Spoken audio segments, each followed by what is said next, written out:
কতদিনের বাচ্চা নষ্ট করলে গুনাহ হবে না, এই বিষয়টা সকল স্বামী স্ত্রী জানা দরকার।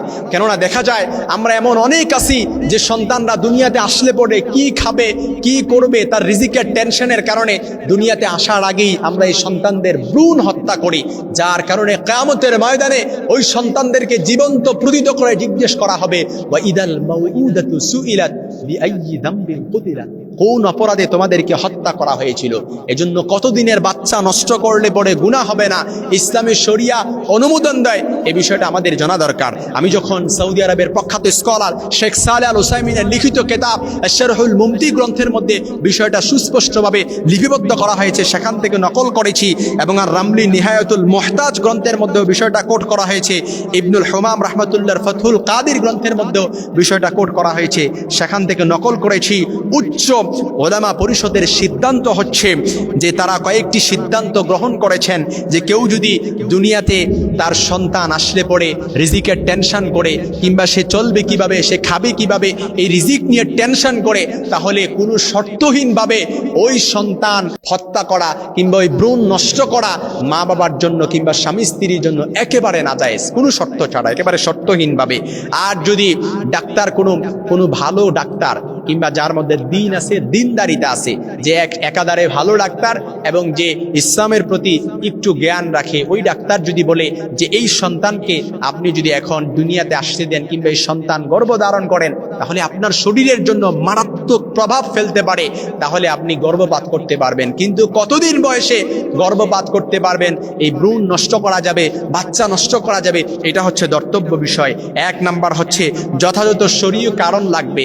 আপনার শরীয় কারণ সীমানার মধ্যে যদি গণ্ডির ভেতরে যদি থাকে যে শরীয় কারণ আছে, তাহলে আপনি বাচ্চা নষ্ট করতে পারবেন।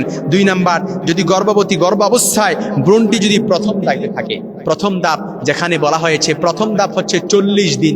এই 40 দিনের আগ মুহূর্তে যেহেতু জমাট বাঁধা রক্তে পরিণত হয় না, এই 40 দিনের আগ মুহূর্তে আপনি চাইলে এই ভ্রূণটাকে আপনি নষ্ট করে দিতে পারবেন। তিন নাম্বার হচ্ছে স্থায়ী কমিটির ফতুয়া, সৌদি আরবের প্রখ্যাত স্কলার শেখ সালেহ আল উসাইমিন এবং শেখ আব্দুল্লাহ বিন বাজ রাহিমাহুল্লাহ এবং সৌদি আরবের ফতুয়া বোর্ডের সিদ্ধান্ত হচ্ছে, তারা বলেছেন যে কোনো শরীয় কারণ ছাড়া কোনো নারীর গর্ভপাত করা নাজায়েজ যদি গর্ভাবস্থায় ভ্রূণটি বীর্যের অবস্থায় থাকে আর তা থেকে 40 দিন বা তার চেয়ে কম সময়ের মধ্যে সে সেটি ফেলে দেয়া কিংবা গর্ভপাত করার ইচ্ছা পোষণ করে থাকে, তাহলে সেটি তার জন্য জায়েজ হবে।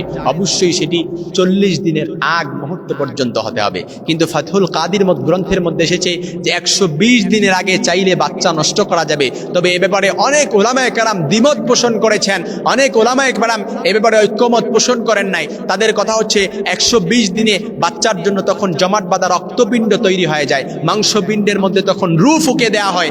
এই জন্য 120 দিনে কেউ যদি গর্ভপাত করতে চায় তখন তাকে ভ্রূণ হত্যা করার গুনাহ তার আমলনামায় দিয়ে দেওয়া হবে, কারণ এটা অনেকাংশে জায়েজ নাই। এই জন্য সকল ওলামায়ে কেরাম শেষ পর্যায়ে সকল ওলামায়ে কেরাম এই বিষয়ে ঐক্যমত পোষণ করেছেন। সর্বসম্মতিক্রমে মাসালা হচ্ছে কেউ যদি বাচ্চা নষ্ট করতে চায় যে শরীয় কোনো কারণ এবং ডাক্তার যদি বলে গর্ভপাত করতে, কিংবা তার শারীরিক কোনো আত্মিক কোনো ক্ষতি যদি হয়, তার দেহের যদি কোনো ক্ষতি হওয়ার আশঙ্কা থাকে, এই বিষয়ে যদি কেউ গর্ভপাত করতে চায় তাহলে প্রতীয়মান হচ্ছে তাহলে 40 দিনের বেশি যদি হয়ে যায় তাহলে সে গর্ভধারণটা চালিয়ে যেতে হবে। কিন্তু 40 দিনের আগ মুহূর্ত যদি ডাক্তার যদি বলে যে এর আগে আপনি যদি এখন গর্ভপাত করেন তাহলে আপনার শরীরের জন্য মারাত্মক কোনো ক্ষতি হবে না, তাহলে গর্ভপাত করা এটা অবশ্যই বৈধ।